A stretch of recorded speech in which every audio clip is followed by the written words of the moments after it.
Hey guys, we got ourselves, one of our staff members caught this great drum yesterday. We've had it on ice through the night, so we're going to clean this guy now. This is a little different than most of the fish we normally do. A lot of people consider this a rough fish, but they are pretty good to eat.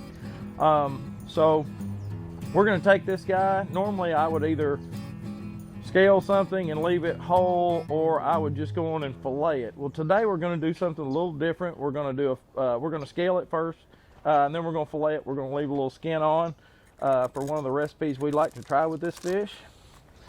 So I'm going to hold it down and start working these scales off. This is a right-handed scaler.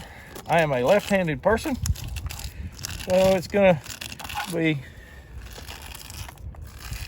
a little slower process than it could be.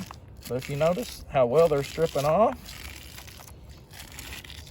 Guys, you don't always have to use a commercial scaler. Watch out for the dorsal spines.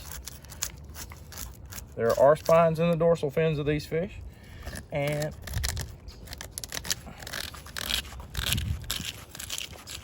we're going to leave this skin on because this is a little more rustic type of fish.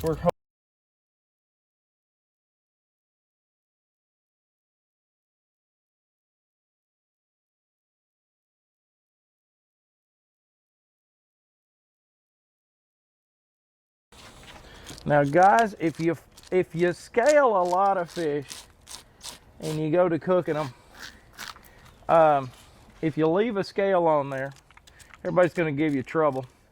So I kind of go over mine about twice, because when you get done frying this fish, that scale's going to stick out like a neon sign.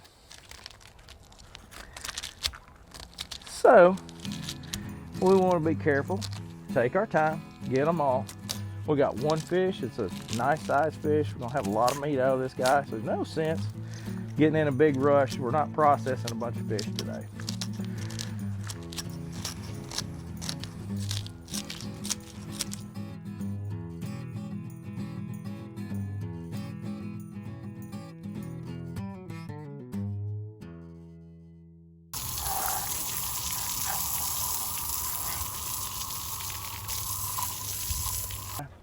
Now, one of the things about these fish, they've got a lot more meat up in this top section, that big hump. So I get a little bit farther forward here. Go right in behind the gill plate. Get where I got a little bit more control down here, getting into the spine area on this fish. There we go.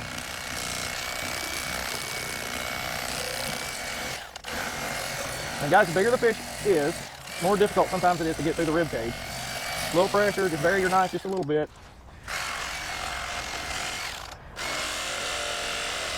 And eventually you'll get popped through there. The last rib or two is just not wanting to go. In doing so, sometimes it's necessary to get your manual knife out and get into this. They've got a bone that runs right back here behind there. There we go.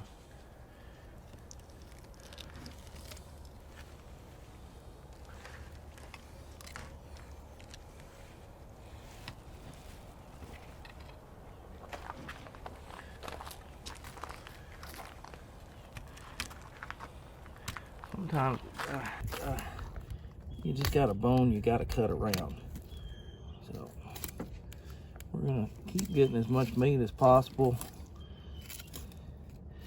We're just gonna go around these ribs, these last few ribs. They're just a little thick for our electric knife. So we may just finish this guy up manual, not 100% certain. But you want a good, flexible knife. And since that's a skin-on fillet, we're done right there, other than cutting out our rib sections. Put that over there when we got a little better look at it.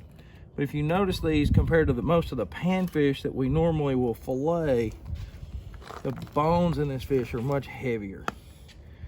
So it takes a little more patience, a little more effort to get through these.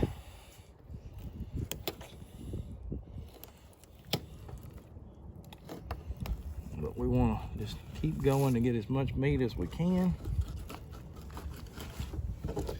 Get that section cut off. Again, we left the skin on, so it's a little tougher. Get rid of our rib section. And there we go. Got a nice big chunk of meat to the other side. Try this a little different fashion. We're going to start with the tail section on this side. We're going to see if we can go up and over that rib cage, adapting to doing this bigger fish in a little different style.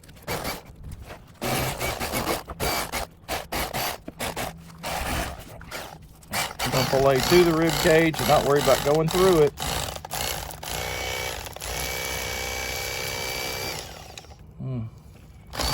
That knife right on the top.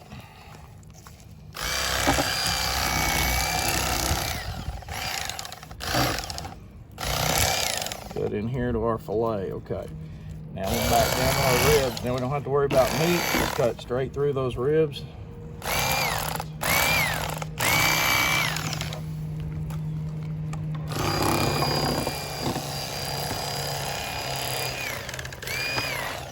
Now, works a little better going tail to head. Sometimes you got to adapt. Sometimes even in the middle of one fish.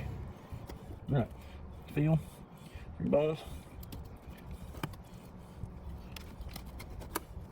There you go. Like I said, this is skin on fillet, so a little tougher getting the last of those ribs out. All right, now another thing you can feel down here, there's just little sections where I nicked the spine, and there's a little of that red line in there. So just gently cut. I like to cut kind of a little V in there. And then just kind of, there we are, skin on fillet. All right, guys, and there's, I guess, 2 ways to fillet a drum. We did each side different methods.